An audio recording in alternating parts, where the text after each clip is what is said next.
So hey guys, welcome back to another video of the Great Warrior Season 2 and I hope कि तुम लोग बहुत ही ज्यादा अच्छे मजे में होंगे। वीडियो में आगे बढ़ने से पहले कहना चाहूंगी कि अगर इससे पहले का एपिसोड अभी तक चेकआउट नहीं किया है तो पहले जाओ जाकर इसे देख लो, वरना यहाँ तुम्हें इस कमाल के एपिसोड में बिल्कुल भी मजा नहीं आने वाला और जिसका कि लिंक तुम्हें पिन कमेंट में मिल जाएगा। और अगर तुमने देख लिया है तो बिना किसी देर के आज के इस वीडियो को शुरू करते हैं, लेकिन उससे पहले प्रीवियस एपिसोड को थोड़ा सा जान लेते हैं। सो होमीज, जैसा कि हमने लास्ट एपिसोड में देखा था जहाँ पे मूचेन उस स्पिरिचुअल हाउस के अंदर चला गया था, जहाँ पे उसने फाइनली उसके सारे ऑब्स्टिकल्स को पार करते हुए यहाँ पर अपनी हार्ट आई को अवेकन कर लिया था। जिसके बाद जो एल्डर लिंची थी उसके जरिए से उसे यहाँ पर अपने मदर के बारे में थोड़ी बहुत चीजें पता चलती है, लेकिन एल्डर लिंची और उसकी मदर का क्या कनेक्शन है जिसका पता अभी भी मूचेन को नहीं लग पाया था। तो वहीं दूसरी तरफ ब्रदर ली ज़ेंडोंग और जो ब्रदर चेन शेंग है, ये दोनों मूलांगजी के जाल में फंस चुके थे, जहाँ पर इसने काफी सारे वांटेड लोगों को बुलाकर इनसे बैटल करना शुरू कर दिया था, जिसके चलते दोनों बुरी तरीके से मूलांगजी के पॉइजन से भी इंजर्ड हो जाते हैं। अब ये जैसे तैसे करके अपनी जान बचा के यहाँ पर भागने लगते हैं, लेकिन इन लोगों ने अपना सिग्नल नॉर्थर्न स्पिरिचुअल एकेडमी की तरफ भेज दिया था, जिसे देखकर सभी लोग शॉक्ड हो जाते हैं। और इनकी लोकेशन थी मिस्टर वैली, जहाँ पर रेस्क्यू टीम जाने के लिए भी तैयार हो जाती है। और अब आगे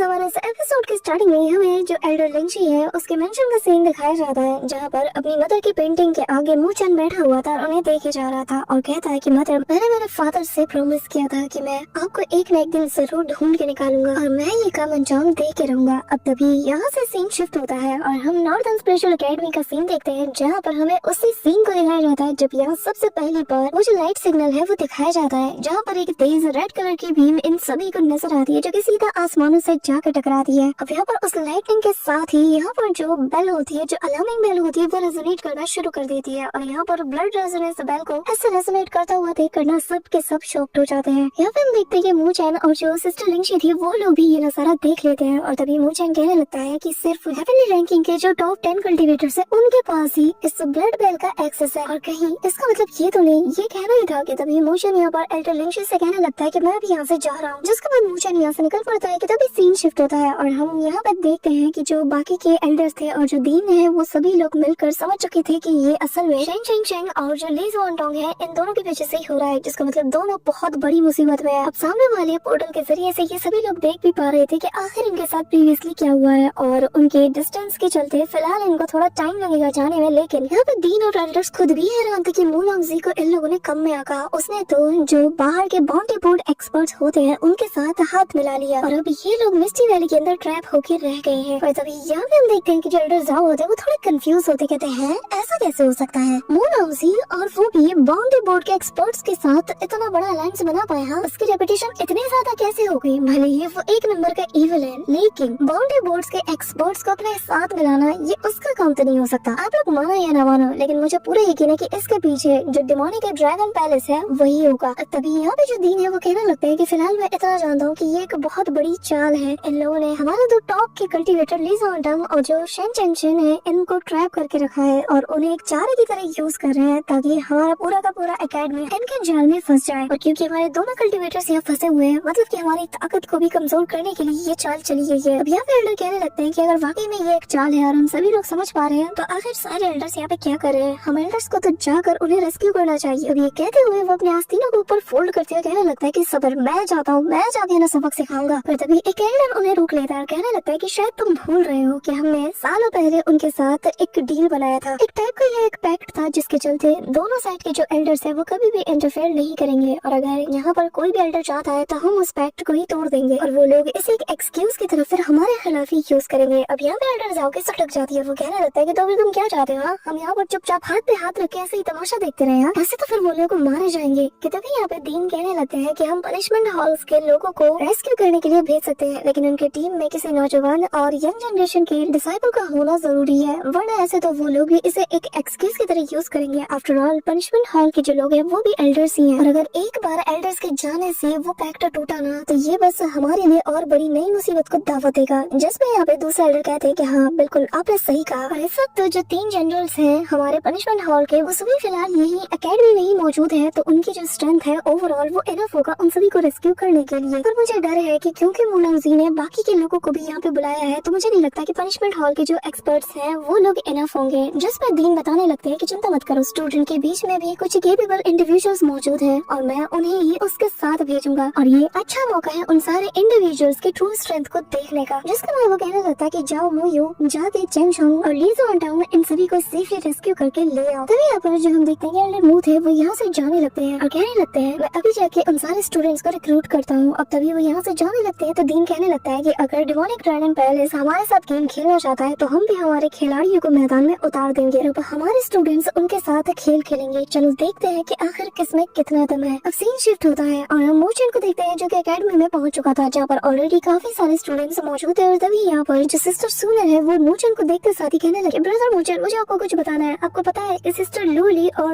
अब मैं आपको कैसे बताऊं, असल में जो सिस्टर लूली है वो, जिसपे मोचन कहने लगता है कि क्या लूली आखिर उसे क्या हुआ, जिसपे वो बताने लगते हैं कि मेरे ख्याल से कि शायद आप कुछ ज्यादा ही सिस्टर लिंशी के साथ क्लोज हो रहे थे ना, तो मेरे ख्याल से उन्हें इस बात का पता चल चुका है और अब उनका दिल किसी और से बिलोंग करता है, किसी और पे उनका दिल आ गया है, कोई ऐसा जिसे कि वो बहुत ज्यादा याद करती है। अब तभी यहाँ पे मिस लूली भी आ जाती है। देखते साथ ही मोचन उसके पास जाकर कहने लगती है कि लूली के तभी बीच में यहाँ पे सिस्टर सूनर आ जाती है और आते साथ ही कहने लगती है कि अरे आप लोग ऐसे लड़ नहीं सकते, एक मिनट मुझे चीजों को एक्सप्लेन करने दो, प्लीज मुझे कहने दो। सिस्टर लूली मैं जानती हूँ कि आप बस ब्रदर मोचन को थोड़ा सा जेलस फील करवाना चाहती थी, है ना? हालांकि ब्रदर मोचन ऑलरेडी सिस्टर लिंशी के काफी ज्यादा क्लोज था, फिर भी आप बस उसे जेलस फील कराना चाहती थी। लेकिन मैं इतना जानती हूँ कि ब्रदर मोचन कभी भी आपको धोखा नहीं दे सकता, वो ऐसा गलत काम कर ही नहीं सकता। मोचन यहाँ पे अपना सिर पकड़ लेता है, कहने लगता है कि असल में जो सिस्टर लिंशी है उन्हें तो बस मेरी बॉडी में इंटरेस्ट है। यहाँ पर लिंशी का नाम सुनते साथ ही मिस लूली के दिमाग के तार हिल जाते हैं और वो और ज्यादा कंफ्यूज हो जाती है जब मोचन कहता है कि उसे मेरी बॉडी में इंटरेस्ट था। वो कहने लगती है कि क्या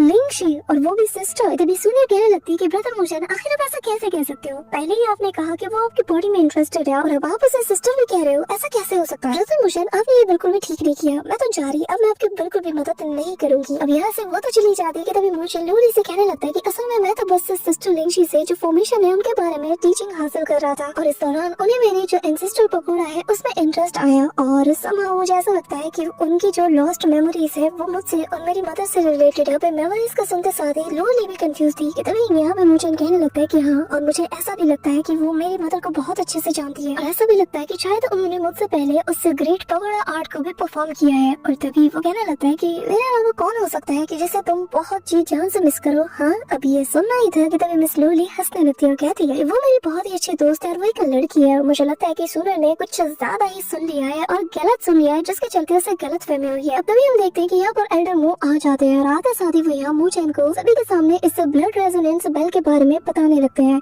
इसी के साथ वो आगे बताने लगते हैं कि जो ली ज़ुआनटाओ और जो शेन चेन शेंग है, इन दोनों को काफी बुरी तरीके से ट्रैक करके रखा गया है, इनकी जान तो बन आई है और इसी के लिए आज से टेम्परेरीली तुम्हें पनिशमेंट हॉल में शामिल किया जाता है और तुम उसके एक मेंबर बनते हो ताकि तुम उनके साथ जाकर इस रेस्क्यू मिशन को अंजाम दे सको। और रही बात रेस्क्यू मिशन के डिटेल्स की, तो यहाँ पर लिन ज़ेंग तुम्हें सारी चीजें बता देंगे। अब तभी हम देखते हैं कि सभी लोग जब ये न्यूज सुनते हैं तो वो लोग कम्प्लीटली स्पीचलेस हो जाते हैं। मोशन कहने लगता है कि जी ठीक है मैं समझ गया, लेकिन मिस लूली उसे अकेले कैसे जाने दे सकती थी? तो वो भी आगे आती है और कहने लगते हैं कि एल्डर मैं भी साथ चलूंगी, जिस पर एल्डर मुंह भी मान जाता है। कहने लगते हैं कि अगर तुम साथ आओगे तो ये हमारे लिए और बड़ी हेल्प हो जाएगी। अब तब यहाँ पे हम देखते हैं कि बाकी के कल्टिवेटर्स भी आगे आते हैं और कहने लगते हैं कि हम भी हमारे एकेडमी के टॉप डिसाइपल्स को रेस्क्यू कराना चाहेंगे। लेकिन तभी हम देखते हैं कि जो एल्डर होते हैं वो उन सभी को मना कर देते हैं और कहने लगते हैं कि ये मिशन काफी ज्यादा खतरनाक होने वाला है और तुम्हारी स्ट्रेंथ अभी उस लेवल पे खरी नहीं उतरी कि हम तुम्हें इस रेस्क्यू मिशन में भेज सकें। पर तभी वो अपने डिवाइन सेंस के जरिए से जो सुशवान है उन्हें बताने लगते हैं कि तुम इनके साथ जाओगे लेकिन बाकी सब नहीं जाएंगे, जिससे वो हमें जवाब देती है। अब यहाँ पे हम देखते हैं कि बाकी के दोनों को तो काफी ज्यादा बुरा लगता है, लेकिन तभी एल्डर यहाँ से डिसअपीयर होने से पहले बताते कि मोचन लूली और सुशवान अभी के अभी पनिशमेंट हॉल की तरफ जाओ और लिन ज़ेंग वहाँ पे तुम्हारा इंतजार कर रहे हैं और इनकी टीम को जाके ज्वाइन करो। अब तभी ये तीनों तो चले जाते हैं, लेकिन पीछे खड़े वो दोनों लोग काफी ज्यादा रिग्रेट कर रहे थे और वो लेडी कहने लगती है कि क्या हम वाकई में इतना ज्यादा कमजोर है, क्या वाकई में हम लोग उनसे इतने ज्यादा पीछे रह गए? जस्ट वे अब इसका दोस्त भी काफी ज्यादा उदास हो जाता है। कहने लगता है कि सिर्फ यही नहीं, उन्होंने तो हम सभी में स्पेशली पनिशमेंट हॉल के लिए मोचन को समन किया और जिससे पता चलता है कि ये मिशन बहुत ही ज्यादा खतरनाक है। जिसपे वो कहने लगती है कि ऐसा हमारे साथ हर बार होता है कि हम कमजोर हैं इसलिए हमें रिजेक्ट कर दिया जाता है। जिसपे वो कहने लगता है कि चिंता मत करो, एक दिन हम स्ट्रॉन्ग जरूर बनेंगे, एटलीस्ट अगली बार के लिए तो हम लोग स्ट्रॉन्ग बन के रहेंगे ताकि हमें दोबारा रिजेक्ट ना किया जाए। जिसमें वो भी मान जाती है, कहने लगती है कि हाँ बिल्कुल हम पूरी तरीके से मेहनत करेंगे ताकि अगली बार से हमें रिजेक्ट ना किया जाए। अब तभी सीन शिफ्ट होता है और यहाँ पे हम पनिशमेंट हॉल के सामने बाकी के सारे टीममेट्स को भी देखते हैं, जहाँ पर की जो मोशन, मिस लोली और सुशवान भी वहाँ ज्वाइन कर चुके थे। और यहाँ पे इन्हें बताया जाता है कि जो चेंग शेंग का जो लास्ट मैसेज है उसके अकॉर्डिंग मू लॉन्गजी ने जो बाउंड्री बोर्ड एक्सपर्ट्स है उनके साथ अलायंस बनाया है और उनके साथ मिलकर ही इन लोगों पे हमला किया है। और जिसका मतलब ये है कि वो सभी लोग वहाँ पे हमारे लिए तैयार बैठे हुए हैं। जिसमें दूसरा एक्सपर्ट कहने लगता है कि इससे क्या फर्क पड़ता है, हाँ अगर वो हमारे लिए तैयार बैठे भी है तो भी क्या, हम उनकी छुट्टी कर देंगे। अब तभी मू लॉन्गजी का सुनकर मूचेन थोड़ा सा रिग्रेट कर रहा था कि काश ये लोग उसे पहले ही मार देते तो आज ये नौबत ही ना आती। पर तभी मिस लोली उसका हाथ थामते हुए कहने लगती है कि चिंता मत करो, ली ज़ुआनटोंग और जो ब्रदर चेंग शेंग है ये लोग कोई ऑर्डिनरी कल्टिवेटर्स नहीं है कि कोई उन्हें ऐसे मार देगा, उन्हें हराना इतना भी आसान नहीं होने वाला। अब तभी मूचेन कहने लगता है कि ये इंसिडेंट कोई अनयूजुअल नहीं हो सकता। कि तभी वो कहने लगते हैं कि हाँ ये मिशन बहुत ही ज्यादा अनयूजुअल है, इसी के लिए मेरा तुम्हारे साथ चलना जरूरी है। अदरवाइज क्या होगा जब तुम बिना कुछ सोचे समझे वापस अपनी जान को खतरे में डाल दोगे। हाँ मैं तो सोच सोच के पागल हो जाऊंगी। तभी यहाँ पे हम देखते हैं कि एक पोर्टल ओपन होता है जिसके अंदर से जो सिस्टर लिंगशी है यानी कि अपनी एल्डर लिंगशी वो यहाँ पे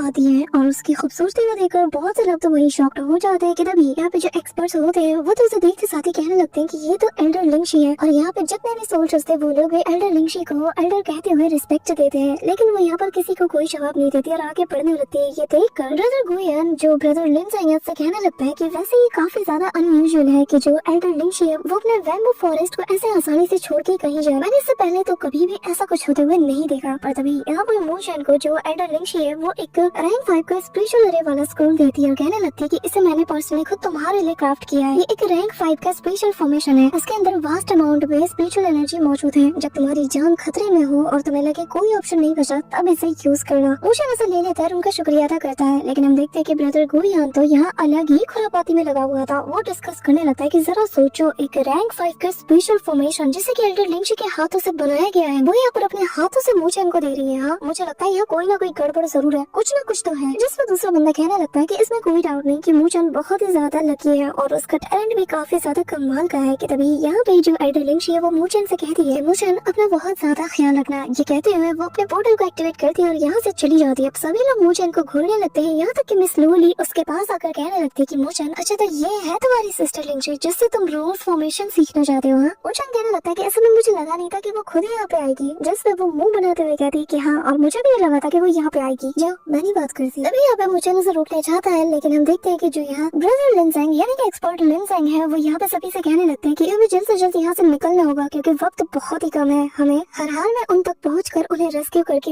यहाँ पे वापस लाना होगा क्योंकि एक पल की देरी भी बहुत भारी पड़ सकती है। इसी के साथ ये सभी लोग रेस्क्यू मिशन को अंजाम देने के लिए तैयार हो जाते हैं। तो वही दूसरी तरफ सीन शिफ्ट होता है और हमें उसी मिस्टीरियस जगह का सीन दिखाया जाता है जहाँ पर एक बंदा जो कि आते हुए कहने लगता है कि यकीन नहीं होता कि तुम्हारा प्लान आखिरकार काम कर ही गया और मुझे ये भी यकीन नहीं हो रहा कि तुमने एक्चुअली में उसे वो चीज दे भी दी। अब यहाँ पे ये सुनकर वो व्हाइट रॉक वाला बंदा स्माइल करता है, कहने लगता है ट्रू गो पॉइजन तभी पैदा होता है कि जब जितने टाइप के वेनम्स है वो एक दूसरे को ही डिवोर कर ले। अब यहाँ मैंने ज्यादा कुछ नहीं किया, बस वो जो बाउंड्री एक्सपर्ट्स है ना वो बिल्कुल ऐसे ही है। हर एक बंदा एक दूसरे वाले से पहले से ज्यादा टॉक्सिक और खतरनाक है और इस वक्त तो ये लोग जीतने के लिए और अपना नाम बनाने के लिए और सबसे ज्यादा पावरफुल बनने की इस रेस में अपना सब कुछ लगा देंगे, यहाँ तक कि साम दाम दंड भी सब कुछ ये लगा देंगे बस इस चक्कर में कि जो नॉर्दर्न हेवेंस है यहाँ पर ये अपना नाम बना सके और इन्हें सबसे खतरनाक और पावरफुल इविल मास्टर के रूप में जाना जाए। मैंने तो बस इस वेनम को दिया है उन्हें ताकि वो अपने रास्ते में आने वाले हर एक बंदे को स्लॉटर करते हुए टॉप तक पहुँच पाए और मैं तो मैं जानता हूँ कि सिर्फ जो अल्टीमेट गू है वही टॉप तक जा पाएगा और वही हमारे लिए एक ऐसा मोहरा होगा जो कि अपने लिए फ्यूचर को भी अर्न करेगा। ये कहते हुए उसकी आंखों में फुल किलिंग इंटेंट को देखा जा सकता है कि इस बंदे का जो प्लान है वो किस हद तक का डीप है। इस दौरान सीन शिफ्ट होता है और हमें यहाँ पर रेस्क्यू टीम को दिखाया जाता है जो कि यहाँ पर रात के साइड में कैंपिंग कर रही थी और यहाँ पे जो एक्सपर्ट लिंगजेंग है वो बताने लगते हैं कि जो मूलॉन्गजी ने लोगों को गैदर किया है वो सब के सब बाउंड्री बोर्ड्स में टॉप 10 में शुमार किए जाते हैं। उनमें से हर एक बंदा एक फॉर्मेडेबल पावर हाउस से कम नहीं। अब यहाँ पे ब्रदर लिंगजेंग जो है एक एक करके उन सभी के बारे में बताने लगता है कि इनमें से जो पहला नाम आता है वो है ची क्यूकर जो कि काफी ज्यादा बोल्ड और स्लॉटर इंटेंट को पोजेस करता है और ये ब्लड थर्स्टी है बिल्कुल किसी लीच की तरह। और बाउंड्री बोर्ड पे इसका जो रैंक है वो 7th पे है जिससे पता चलता है कि ये कितना ज्यादा खतरनाक है और जिसे कि मास्टर ऑफ हिडन वेपन्स भी कहा जाता है। यहाँ पे ची यू के कुछ स्किल्स को भी दिखाया जाता है कि कैसे वो अटैक करता है और कैसे डिफेंस करता है। साथ ही में ये भी बताया जाता है कि इसने काफी सारे जो फीमेल स्टूडेंट्स हैं उन्हें असैसिनेट भी किया है। अब यहाँ पे चीयू अपने पार्टनर के साथ फाइट करने में बिजी था और तभी यहाँ पे हमें उसके पार्टनर यानी कि जिसका नाम माओ जियांग है उसके बारे में बताया जाता है कि माओ जियांग जो कि काफी ज्यादा स्किल्ड है और ये काफी ज्यादा गुस्से वाली मिजाज की है और और ये अपने टारगेट को कभी भी मिस नहीं करती, जिसके चलते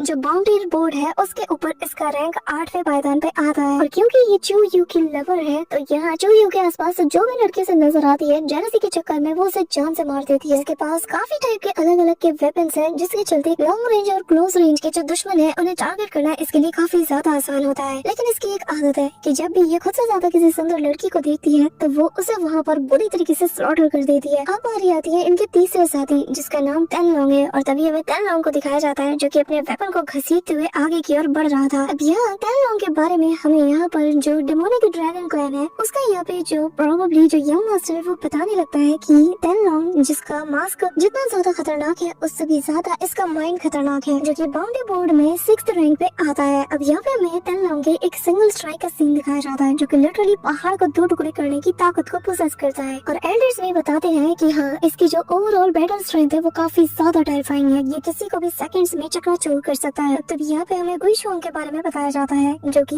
एक जायंट बैटल एक्स को लेके मैदान में उतरता है और इसका फाइटिंग स्टाइल काफी ज्यादा एरोगेंट और वाइल्डली है और ये लोगों को ऐसे स्लॉटर करता है कि जैसे ये घास काट रहा हो। और इसके इसी नेचर के चलते इसे बाउंड्री बोर्ड पे 4th रैंक पे रखा गया है और जितने भी लोग हैं टॉप 10 में सबसे ज्यादा जो ब्रूटल स्ट्रेंथ है वो इसी के पास है। और तब बारी आती है मोगू की जो कि काफी ज्यादा एक्सट्रीमली कॉशियस टाइप का बंदा है जो कि खतरे को देखते ही भाप लेता है, लेकिन ये थोड़ा डरपोक भी है। लेकिन बात करें इसके स्किल्स की तो यहाँ इसका जो कॉशियसनेस है ना इसे ये और ज्यादा डेडली बना देता है क्योंकि कब क्या करना है इससे बेहतर कोई नहीं जानता, जिसके चलते इसे बाउंड्री बोर्ड पे 3rd रैंक पे रखा गया है। और ये पलक झपकते ही किसी को भी अपनी सूझबूझ और टेक्निक की मदद से किसी को भी निपटा के रख सकता है, जिसके चलते ये एक टॉप क्लास का स्केलेटल असैसिन भी कहा जाता है। इसी के साथ हमें बताया जाता है कि इसका जो वेपन है वो एक बोन ब्लेड है और इसका कॉम्बैट स्टाइल सरप्राइजिंग अटैक है, वो भी लोगों को बहुत बुरी तरीके से जलील करते हुए। अब तभी यहाँ पर हमें इन तीनों की फाइट ही दिखाई जाती है जहाँ पे ये तीनों फाइट करते हैं। लेकिन अब बारी आती है रैंक 5 के बंदे की, जिसके चलते सभी लोग यहाँ पे शॉक्ड हो जाते हैं क्योंकि उसका ऑरा सभी को फील हो चुका था और यह जमीन से काफी सारे पर्पल कलर के हैंड्स बाहर आने लगते हैं जो कि इनको लपेटना शुरू कर देते हैं। लेकिन ये लोग भी उसे मार के काटने की कोशिश करते हैं लेकिन ये और ज्यादा उगने लगता है। और हमें मास्टर ऑफ मिलिट्री स्ट्रेटेजी वू जिया के बारे में बताया जाता है जो कि बहुत ही ज्यादा एरोगेंट और प्राउड नेचर का बंदा है जो कि एक स्पेशल अरे मास्टर भी है और इसी के चलते इसे बाउंड्री बोर्ड पे रैंक 5 पे रखा गया है। यहाँ पे हम देखते हैं कि इस बंदे के ऊपर बाकी सारे ओपोनेंट मिलकर उसके ऊपर हमला करने आते हैं लेकिन ये स्माइल करते हुए वहाँ से डिसअपीयर हो जाता है और तभी यहाँ पर चारों तरफ धुआं फैल चुका था और हम देखते हैं कि मू लॉन्गजी इन सभी के बीच में आके खड़ा हो जाता है और सभी को वो फाइट करने से रोक देता है। ऐसा होना हमें बताया जाता है कि मू लॉन्गजी जो कि इन सभी का लीडर है जो कि इतना ज्यादा ब्रूटल है कि इसके अंदर एम्बिशंस की कमी नहीं, लेकिन इससे भी ज्यादा खतरनाक इसके ये टीममेट्स हैं और इसकी असली ताकत और कुछ नहीं बल्कि इसके सारे साथी हैं। अब तभी यहाँ पर वो व्हाइट रोब वाला बंदा बताने लगता है कि रही बात नॉर्दर्न हेवन एकेडमी की तो मुझे खबर मिली है कि जो मू चैन है ना उसने उनकी फोर्सेस को ज्वाइन कर लिया है, जिसपे वो दूसरा बंदा कहने लगता है कि अब जबकि खुद ही वो यहाँ पर हमारे सामने चल के आ रहा है तो जो डेमोनिक ड्रैगन पैलेस है उसे हर हाल में उस पिलर को उससे रिक्लेम करना ही होगा, जिसपे वो बंदा कहने लगता है कि हाँ बिल्कुल मू लॉन्गजी के लिए ये बहुत ही अच्छा मौका है कि वो खुद से ही उस पिलर को उससे रिटीन कर ले। जिसपे दूसरा बंदा कहता है कि हाँ बात तो सही है लेकिन अगर इस बार वो नाकाम रहा तो उसे जिंदा वापस आने की कोई जरूरत नहीं। जिसपे व्हाइट शो वाला बंदा कहने लगता है कि हाँ बिल्कुल हमारा गू